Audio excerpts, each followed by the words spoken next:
Hi, I'm Amanda, and I'm a spokesperson for Safe Surfing Foundation.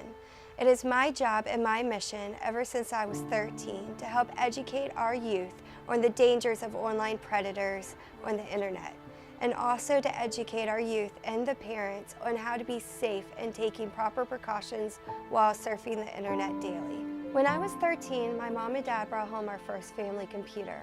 It was something really neat that we had never had in our home before.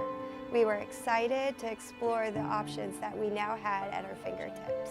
One day, I was on the internet and came across a website that our school had set up for everyone in our grades from 6 to 8. It was an area where we were able to talk about homework, sports, and other highlights that were going on with our friends. One day, when I was chatting to my friends, I got really excited that everybody was coming together. We started our own chat room that we could all just talk about everything, our families, our friends, school, anything that bothered us that day. That afternoon, I got an instant message. I didn't know who the person was, so of course I asked, "Hi, who are you? How do you know us?" And they just kind of came across saying, "I'm a friend of somebody you know." So of course, being a kid and knowing how cool it was to have more people on our friend list, I of course said, "Okay, I'll be your friend." We started chatting and becoming great friends. I felt like this was a person that I could really come to know and could trust. And it was really neat not having to see them every day, because then you could talk about people you knew and not have to worry about it getting back to them. Little by little, he started asking me questions about myself and I about him. He told me he was a boy from the beach, and I told him that I was from a small city. And then he told me he played football. I told him about my soccer team and how we played games every week and practiced, and that my jersey number was number 5. He told me his football jersey was number 5 as well. So then we had another common bond. The more we started talking, he started asking me more questions, but I didn't think much of it. Like, "What's your school colors?" "Mine are red and black." So of course I said, "Well, mine are black and silver. How neat. Those would go great together." So we just formed a great friendship, and it was really nice. Little did I know that that person on the other side of the computer screen was a grown adult.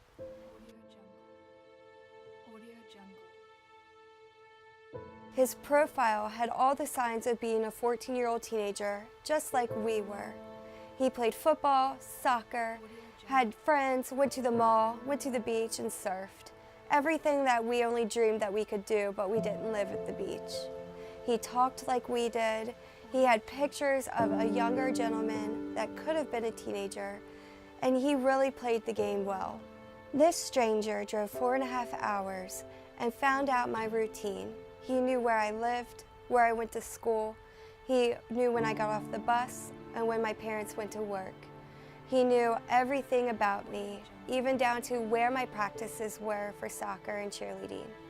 He would drive back and forth to learn these routines like the back of his hand. Then, one Sunday afternoon, it was a day that changed my life. My mom and I woke up to go to church like every Sunday, and we decided to have lunch and go shopping afterwards. I quickly reminded her on our way to the mall that I had to be at a babysitting job soon after, and that we couldn't be too long. After my mother and I finished lunch, we went home. I changed clothes and began to walk to my next babysitting job. As I was walking down the road, I noticed a green truck following me. Before I knew it, he stopped, rolled down his window, and asked if I was Amanda. Before I could answer, he opened the door and threw me in. I was frozen, in shock, and completely terrified. He then took me to a local hotel where this online predator held me for hours against my will. I was brutally raped, assaulted, and I didn't know if I would ever go home again.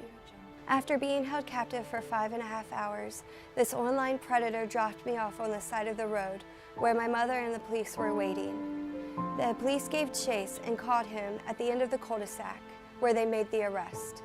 After my abduction, I felt alone and lost. I didn't think I would ever be the same again.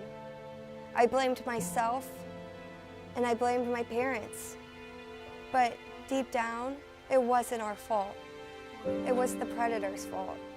I was lucky. Many kids don't make it home after an experience like that.